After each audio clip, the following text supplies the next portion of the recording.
Hello, travel friends. It's your co host Cheryl here, letting you know that this episode is the second part of a two-parter where we talked to Dawn about her solo cruise in the Caribbean. So if you missed last week, please go back, check it out, and then come back here for another episode of Take Me With You. To India and Ireland, round Africa and back again. We don't really need to know just where we'll go. Maybe Canada, then to Brazil, then through the Alpine foothills. All I really want to know is, can we go? Oh baby, can we go?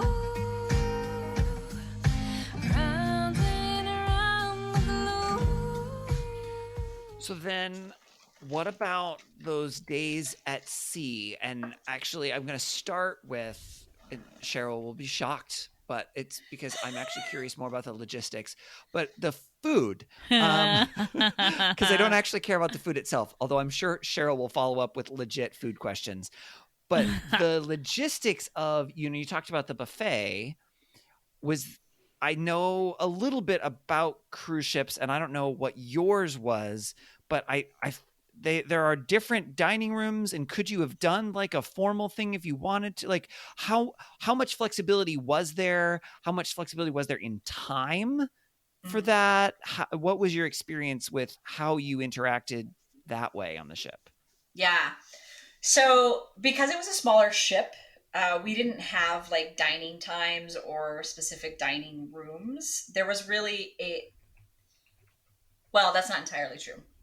For dinner, if you chose to be as part of your plan, right? Like you chose to be in the actual dining room, they had two different dining times. And so you were assigned to one of those dining groups, and then you were assigned to a table. So that was another interesting thing. So they clearly weren't whoever was assigning tables wasn't thinking very clearly when they assigned my table, because it was a table of 10, and who I got sat with was a family of 4. That was the 2 young kids were like 18 months and maybe 3. It was a one family. The other family had 3 kids, with the oldest probably being 12, maybe. Okay. And mom and dad. So there was those 9, and then they put a single woman traveling by herself with this group of families. And I'm just like, not how I would have chosen to spend my vacation, is eating dinner every night with this group. That just sounds automated. You know what I mean? Or like just... Yes. Filling they're the like, holes. one person just, yeah, exactly, filling the holes. Yes. So, like, I kind of made a comment about it to, like, our server, and he was like, well, we could move you to another table. And I'm like, well, if we move me at this point in time, it's going to seem really rude to those other people that I'm like, I don't want to sit with you. Yeah. And I mean, I am a kid person, so it wasn't, the family that had the younger kids was actually not bad. The family that had the older kids, those kids were spoiled brats and obnoxious. And so that was a little annoying. So wasn't my favorite experience of dinner every night. I did one of the nights, it was kind of fun. I ended up meeting a couple on the boat, and they kind of were like, hey, let's hang out. And so I hung out with them a bunch. And one of the nights, because of the way that I did my package, like I got a credit for on board that I could use. And so I did choose to go to one of the fancy restaurants that you have to actually pay for. It's not included in your package. And did that one night and was sitting by myself, and they happened to have reservations that night and were with their whole group. They were traveling with their parents and their parents' friends. And so they were like, come join us, come sit at our table. And so that ended up being really kind of fun, because they squeezed in another chair for me. And so I got to sit with them, and that was a lovely, lovely evening, and, got a little bit fancier food. So that's kind of how the dinners worked. And you had like, usually, there's a couple different appetizers to choose from, and you can get as many as you want. Like if you want to try each of the appetizers, you can have one of each of the appetizers, different entrees and different desserts. And so you could basically choose as whatever you wanted. If you wanted all 3 entrees, all 3 appetizers, all 3 desserts, You could have it all. Oh my gosh, I would gain so much weight if I went on a cruise. Well, that's why people gain so much weight on cruises, right? Yeah. And the food wasn't bad. I mean, it wasn't like anything that I was like, oh, this was the most amazing food I've ever had. It was fine. You know, when you're cooking for that many people at that kind of a volume, it is what it is. So Yeah. there were a couple things that were good, like that I enjoyed, but I wasn't overall like blown away by the food. The rest of the time, like breakfast and lunch, and for people who weren't doing the dining room, the buffet was open, I think, all the time. I think they closed down at certain times just to restock and change over, Sure. like from breakfast to lunch and from lunch to dinner. Mm. But you could pretty much go anytime. And then there were like other, I think there was a sushi restaurant up on one of the levels that you could go to. So they had like a couple of specialty restaurants that you had to pay for if you went Okay. to. They weren't included in your Mm. meals. And then they had like there was a sandwich place and another kind of place around by the pool. They had, drink places all over. So there was like places you could get food pretty much whenever you wanted it. I tried to be really good. Like, one, being on the excursions, I rarely had time for breakfast and I wasn't there for lunch. So I really only had Right. lunch on the ship on the 2 at sea days Mm. because the Mhm. rest of the time I was on excursions. Yeah. Right. So yeah, dinners were usually the ones that it was actually eating at. Mm. So yeah. And did you do the formal dining room each night for dinner then? Or did sometimes you opt out of that? So I think I did it every night except for that one where I went to the other spot. Mm-hmm. There may have been one other night where I just went to the buffet because I think we got back so late from our excursion that I was going to miss my dinner time. So I ended up just going to the buffet instead. But most of the time, yeah. And from what I understand, they had a lot of the same food that they had in the buffet. Not exactly, but similar. Sure. Mm. Sure. I mean, that makes sense. Yeah. You only have so many kitchens. Right? Right? Yeah. Interesting. I want to talk more about solo travel because you were saying that your previous trip made you feel comfortable to be like ready for this one, or even like, I don't know, maybe thinking this was a possibility of the thing that you would do or whatever. So what was it on your previous trip that helped you be comfortable with that? And what, we've kind of talked about like what hasn't gone well maybe, or like the awkward, weird parts when you're traveling alone. But like, what are things that you've learned about traveling alone that you're like, oh, always do this, or this helps you feel confident, or like, what are some takeaways? Yeah, I think for me with the Vietnam trip, it was more of like that I can do it, right? That I can figure things out and that I don't have to have somebody else go with me on things. I think that was probably the biggest thing. It is interesting though, because it's like it's one of those, I know I can travel by myself, so I won't let the fact that I can't find somebody to go with me keep me from doing something. And there is the benefit of I get to choose. Like, I didn't have to agree with anybody else what excursions I was going to take, right? Like, I got to pick. If this is the one I wanted to do, this is the one I did. And where if you're traveling with somebody, it's like, well, what if they didn't want to do that one? I wouldn't have a problem splitting up and just going and doing our own excursions, Right. but not everybody's into that. Right. Yeah. So like there was, that element of like, I can go see what I want to see and do what I want to do. And there's something that's nice about that. Mm-hmm. And I mean, I'm an introvert, right? So like being by myself is not a big deal to me. It's just not something that I worry. Like, it was actually really nice to be on a ship and like not necessarily talk to people. Like, because I'm not super social, so I wasn't going to sit down and be like, hi, I'm Dawn, who are you? And what is your story, right? Like, I'm just like, I'm going to grab my book, and I'm going to sit here, and I'm going to read my book, and I'm going to drink my drink, and I'm going to enjoy the peace and quiet that I don't have to talk to anybody. Yeah. So, but if you were an introvert, extrovert, like, say, Cheryl, hypothetically speaking, there would be lots and lots of people. And so if you did want to go up to strangers and make friends, you could do that as well. Yes? Totally. Yeah, because people are all over the, around at the pool, around at the like bars, right, where they're getting drinks. They had a lot of activities on the ship as well. So like every night there was like a show in the theater. And so like one night they did like the newlywed game kind of a thing, and they found people on the ship to participate up on stage, and they did different things. And I think one night was like um they just had different performers that did stuff. I wasn't overly impressed with the entertainment on the ship, again, because it's a smaller ship.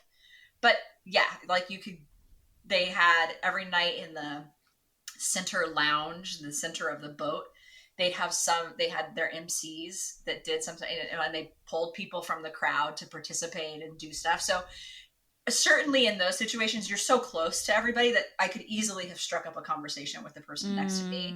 And if they were willing to engage with me, we would have totally engaged. It's just not like I'm just the one that's like just standing there watching, right? Like I'm not commenting. How about on the excursions? Like, did you feel like you guys were all kind of a group on the excursions? Yeah, and like you had, again, for me, having somebody like Cheryl on the excursion with me that I didn't know, like if I didn't know Cheryl, but she was on the excursion, somebody who is more extroverted, who's going to talk to people, I would be fine with that. And I'd be like, oh, great, let's engage. But I'm not the one to initiate. Right? Yeah. And so there were a couple of excursions, like on the snorkeling one in Belize, there was a woman with her mom, and they just happened to be sitting right next to me on the boat. And so we struck up a conversation and started chatting and kind of, talked together the rest of the excursion. And then when we got to the island, like we kind of separated, and then, but I would see them on the ship then every once in a while. Oh, cute. And I'd be like, oh, hey, how's it going? And so you kind of, because it was small enough of a ship and the excursions were small enough, every once in a while you'd see some of those same people again. And then there were other people too that were on there was this one couple that were on two of the 4 excursions with me, and I was like, not him again. Like, golly, the guy, like, he couldn't shut up and was very inappropriate with some of his comments, and you were just like, oh, like, so there's some too that's fun of like people watching. If you like to people watch a cruise, right? Like, imagine the plethora of people watching that there is. So yeah. Oh, that's a good point. I hadn't thought about that. Well, you also brought up a key thing when dining alone is to bring a book. This is like, if anyone is having, like, if there's anyone listening who like wishes they could dine alone, but they're like, what do I do? What if people think it looks weird? First of all, no one actually cares. Like, no one's actually thinking about you. No. But also, bringing a book can be so helpful. And like, if something that's just not your phone, I mean, you could look at your phone too, that'd be fine. But there's something about having like a book that is like, no, I'm here on purpose alone, and I have a thing to do. I think there's just like, for me, it was almost like a security blanket or something when I've read a book to a restaurant alone. It's been like, oh, this is what I'm doing. I'm reading here alone. It's great. I'm good. And so that's helped me a lot. The other thing you can do, like in this kind of a situation, right? They've got all kinds of tables. They've got big tables. They've got little tables. Like, there's all kinds of sizes. So if I wanted to like be by myself, I'm looking for a table that's a 2-person table, right? Because I'm going to sit there. There's nobody else. Nobody's going to sit across from me in that kind of situation. Yeah. But if I was like, I kind of want to talk to people, right? Like, I'd find a larger table where there appears to be different groups of people, and I just be like, hey, do you guys mind if I sit here? And most people were like, oh no, sit down, right? Like, and then you'd strike up a conversation. Oh, like, where are you from? And what, did you go on an excursion today? What did you do? Oh yeah, we did that too. And so like, I think there's that balance of, if you want interaction, you can find it, and if you don't have to, right? Even though you're surrounded by a ton of people. Yeah. Nice. And you can always go back to your room too, right? To escape if you need to. But I found I spent very little time in my room. So there was enough places where I could go to feel like I'm by myself, even though you're surrounded by people. I like that. So then that's maybe kind of one more logistic question is, because there's all sorts of different kinds of rooms, right? There's the like claustrophobic closet rooms that have no windows at all. And that is what they're called. That is the official term if you sign up for it. The claustrophobic closet rooms. Yes. There's the ones that have like the little portholes, and then there's ones that have like big windows, and you can get like a veranda, and I'm sure you can like get a hoity-toity suite or something like that. So you just said that you didn't end up spending a lot of time in your room, and you're also an introvert, and yet you didn't need to spend a lot of time in your room. So what would your recommendation be that people would consider or think through when picking a room size? Let's just say if they're traveling by themselves to start with, since that's the same thing that you did. Yeah. I didn't want to be on an interior with no windows. I just felt like that would just be weird. And because I wasn't sure how much time I would spend in my room, right? Like I was like, yeah, that might not be very comfortable. So I got a room, spent a little bit more, got a room with a port window, like a small little round window. But the room also had a little bit of a seating area, so they had a little small couch in the room as well. So it just was enough that like I could sit there and do something if I wanted to. But so I enjoyed having the window. It was kind of nice. They would, every night before you go to bed, like usually while you're at dinner, they are cleaning your rooms, and they do, at least that was the timing that worked out for me. So I would come in and they would like have closed the windows, the curtains for the day, and they'd have a little towel that they put into some sort of an animal. And so, like just little cutesy stuff. But I did enjoy having the window. I think I might consider doing one that has a balcony, because it would have been nice sometimes to sit out on the balcony and just, it's your room. It's a little bit more private. Because there were places where like I'd go sit outside, but then like there were parts of the ship that was smoking and parts of the ship that were not smoking. So you had to make sure you were on the not smoking side. Otherwise you were breathing it all in. And so like I might upgrade to a balcony, but I wouldn't feel like I had to. I mean, like, I think I would still stick with a room that has a window. Just there's something about being able to see out that is nice, even though you're not like, for the most part, there's nothing you can see out the window, because most of the time you're on the ocean when you're in your room. You're not in, like you're not spending time in your room when you're in port. So there's not really anything to look at much through the window. Yeah. But it just was something nice to like have a sense of like what time of day it is, right? Has the sun gone down? Those kind of things. So yeah, that totally makes sense. My parents have gotten a balcony on a cruise a couple times, because they like a cruise decently, but they definitely like don't want to be around crowds all the time. So I think they've really liked the balcony as like some private space, just like enjoy the outdoors and everything. So yeah, makes sense. So here's and maybe Cheryl, I'm jumping the gun here, but sort of a semi wrap up question. Go for it. You've done some very different types of travel.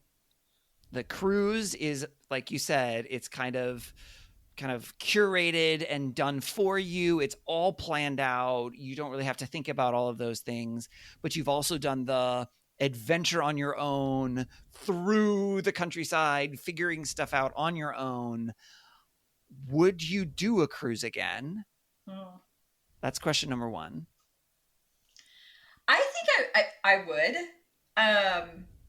I think that one of the things is, so it depends on what I'm looking for, right? Like in this case, I was looking for relaxation, right? I needed to disconnect, and I didn't want to have to think about a lot of stuff. And I needed to just be able to, like, if I want to hang out by a pool, I can hang out by a pool. And if I want to just be in my room and be quiet and take a nap, I can do that, right? Like there was just that flexibility, but yet having some fun things that I knew I was going to get to go do. So for me, what I was looking for at that point in time was the other piece is, because you're out at sea, the ability to disconnect from life, right? Like, yes, I did get Wi-Fi on the ship, but like I didn't really use it, and I didn't spend a lot of time on my phone, and I didn't spend a lot of time, like, it was a really nice way to disconnect. Where when you're kind of doing adventure yourself, like it's a different mindset, it's a different goal, right? Like there's different things that you're trying to get out of it. And so I would do both. And I think it just depends. I would probably not do, I don't know if I would do a cruise by myself again.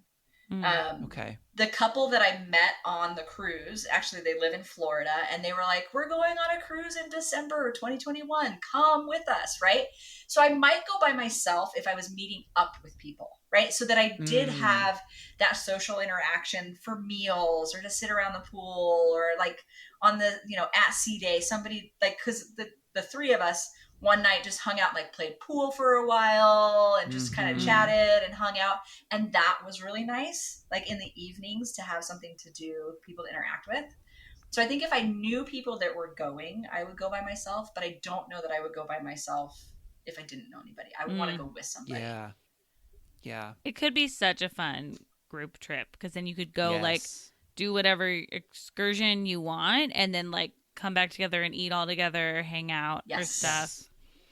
That's Yeah. what the one cruise that I did was an Alaskan cruise, and it was my grandparents' 50th wedding anniversary, and they had all their kids and grandkids, and we all went on the cruise together. But it was exactly that, right? So we all did like the formal dining in the evening together, but people did excursions and went like, we didn't do any excursions because it cost money, but like some people would go to excursions, some people just go into town and just see stuff or whatever, and everybody had slightly different experiences. But yeah, it was a really good, I think, way to do that, to have everybody together without having to have everybody together. Yeah. That's nice. Yeah, I didn't all have to do the same exact thing. Right. So along with that, is there anything else that you would do differently if you were to do another cruise? So I would actually probably look at a cruise that's longer. So I was gone Okay. for 7 days. It was a 7-day cruise, 4 ports. So we had, we left on a Saturday, had a day at sea on Sunday, did ports Monday, Tuesday, Wednesday, Thursday, had a day at sea on Friday, and then back in the port on Saturday. And I just, like, the time in port was just so short. Like, I didn't get, like I said, I didn't get to see this. Like, I got to see the excursion. I didn't get to see anything else.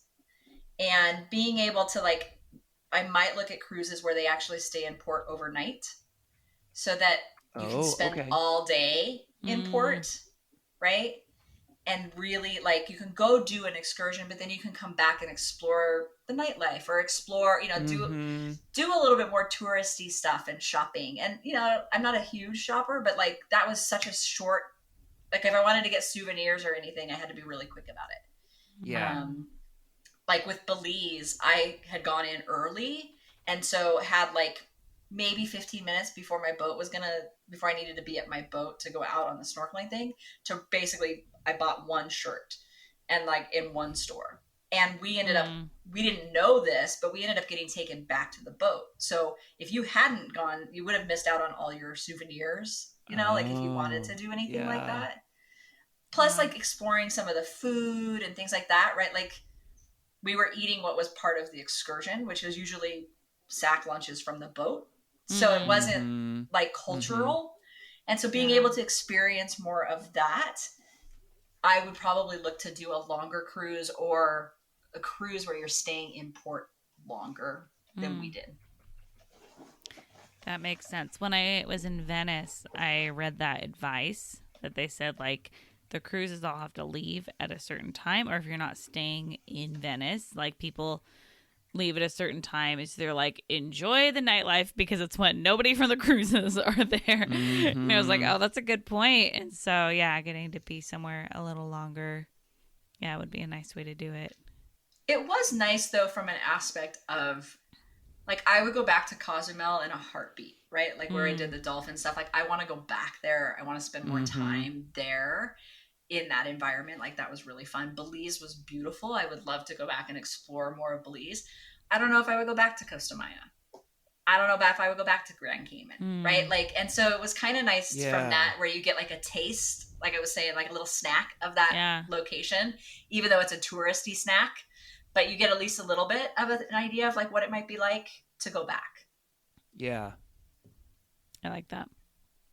So maybe someone who hasn't done a lot of international travel before and is hesitant, maybe a cruise would be a good first step to just kind of get an idea. What are these other countries like? But you've got the ship, you've got your room. You don't have to worry about finding a place or any of that stuff, and kind Right. of get an idea. And then maybe, oh, actually, I really love that city. I'd love to go back there again.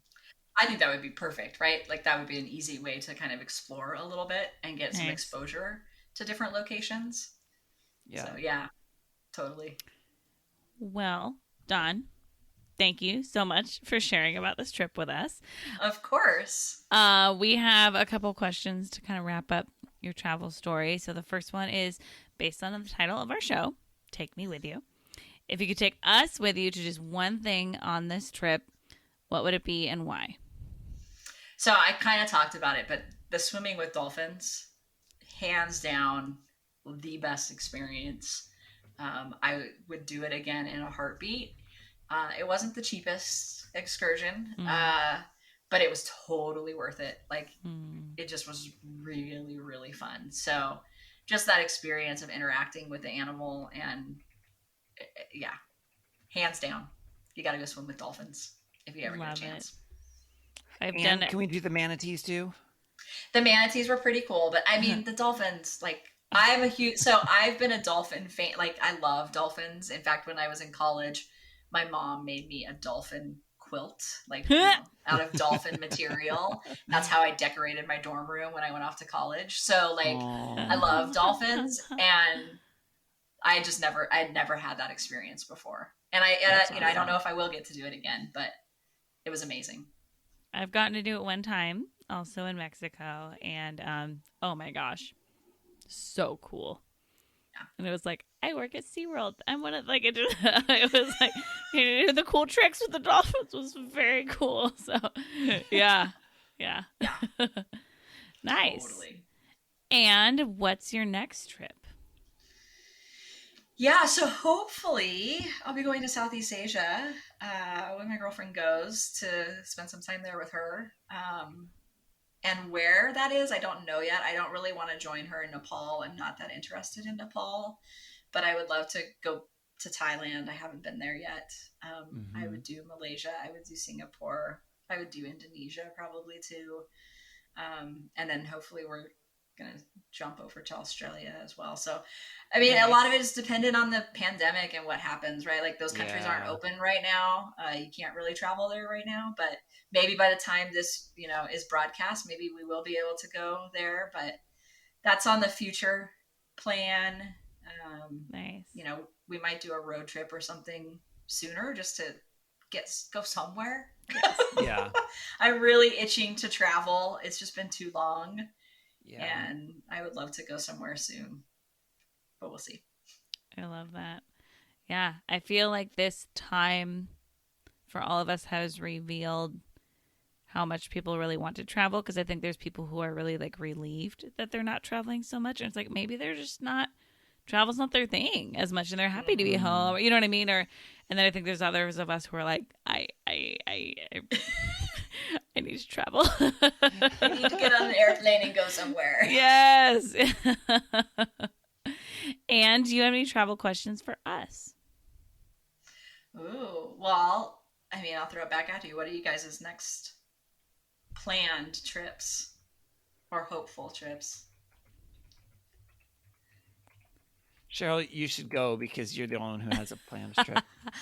I have 2 trips planned this summer. And Ryan's making snarky faces.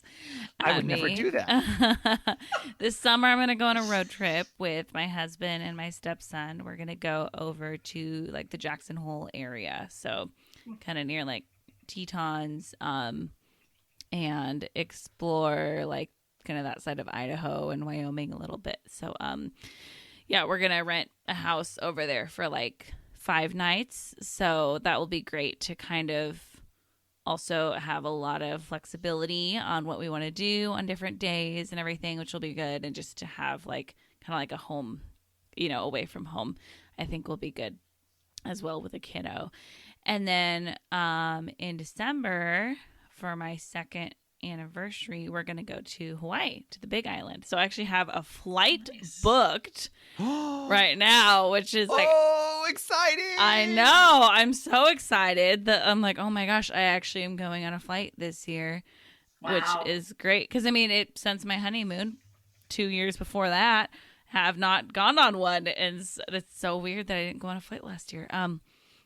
Yeah, so I'm so excited about that. I just actually this morning, I opened up my Airbnb app to just browse Airbnbs like you do.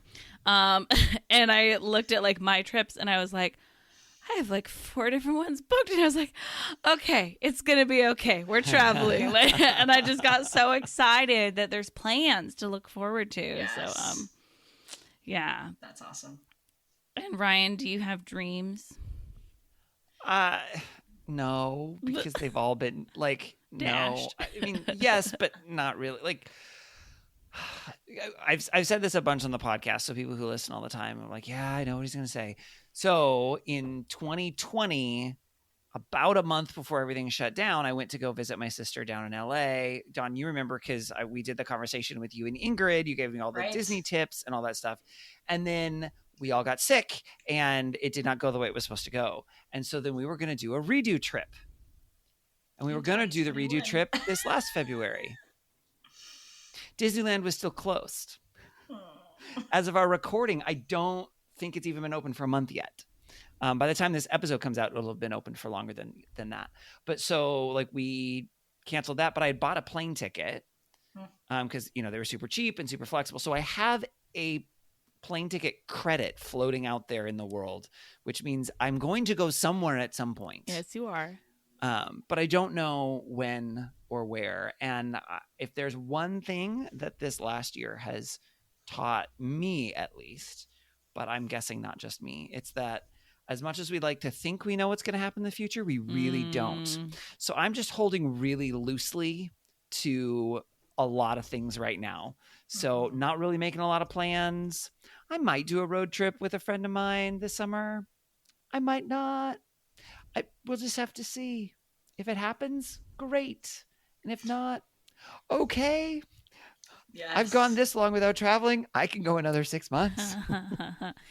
That is such a good life lesson that we've I'm sure everyone's learned in life at different points in their life, but it's like we like collectively learned is like no one's immune to their plans being canceled and nothing is like really set in stone.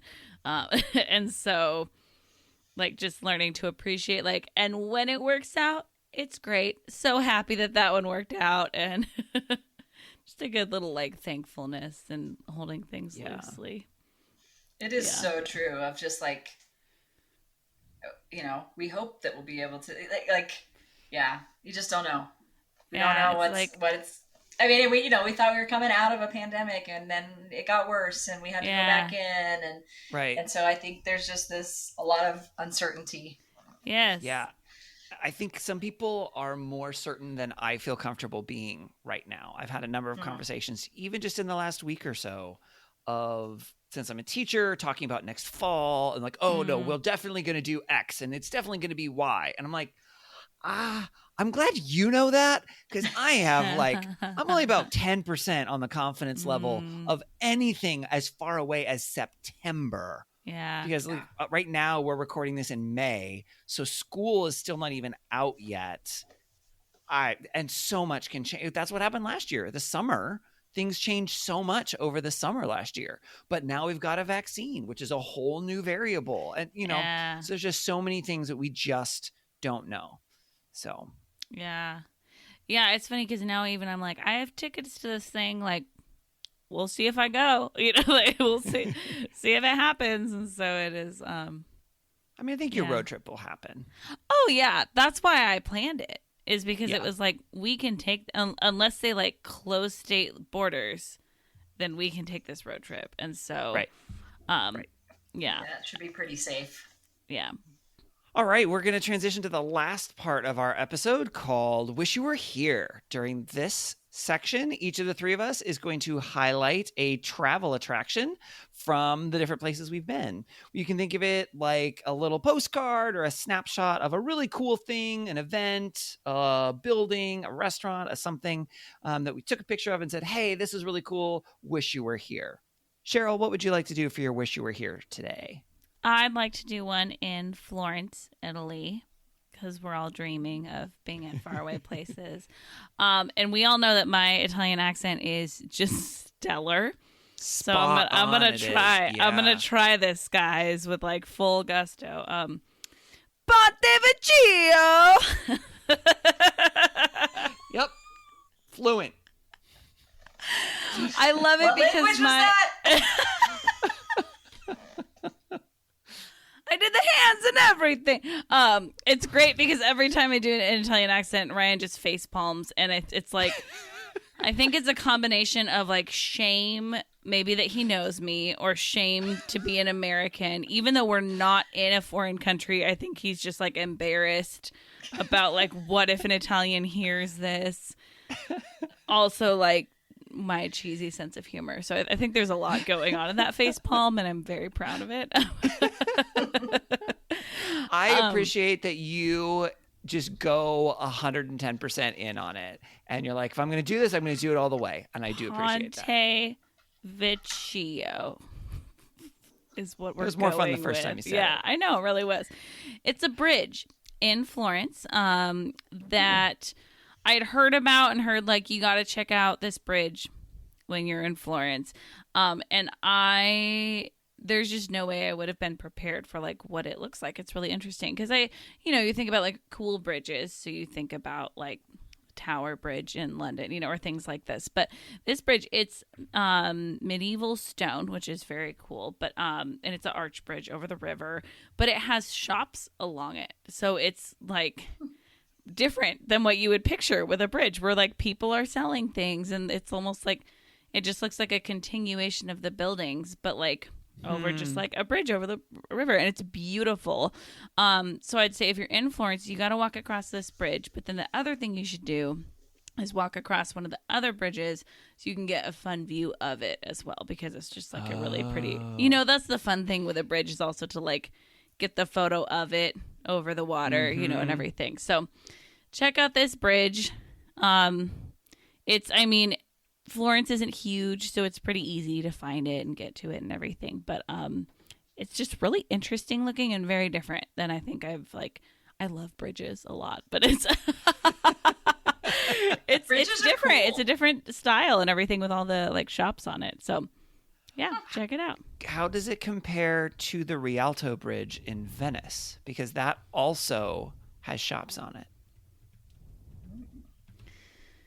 And now I'm going to look it up because it was on the same trip.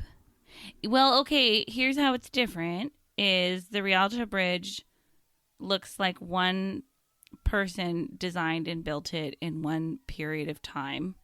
Okay.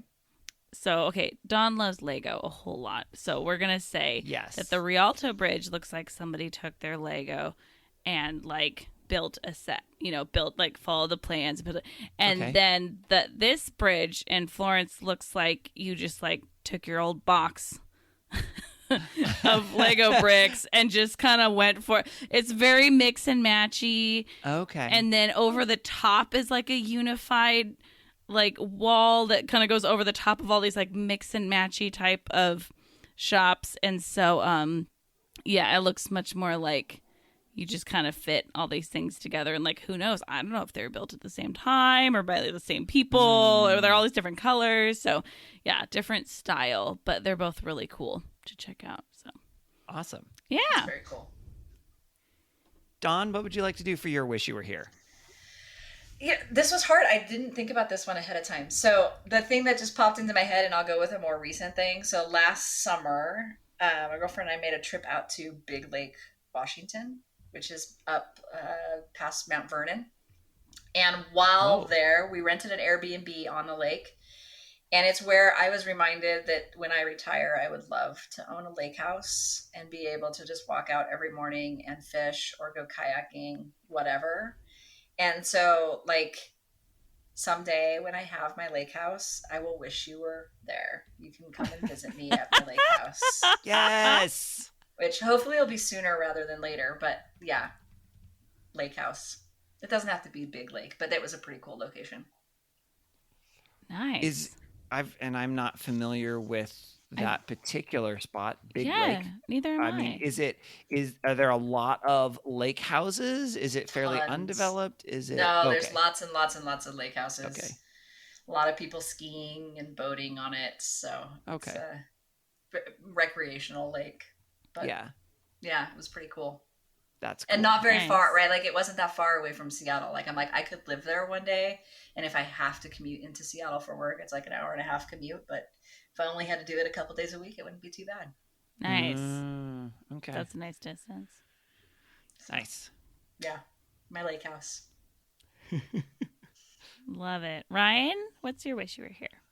So my wish you were here, I feel like it's a good one, but also I don't feel super qualified.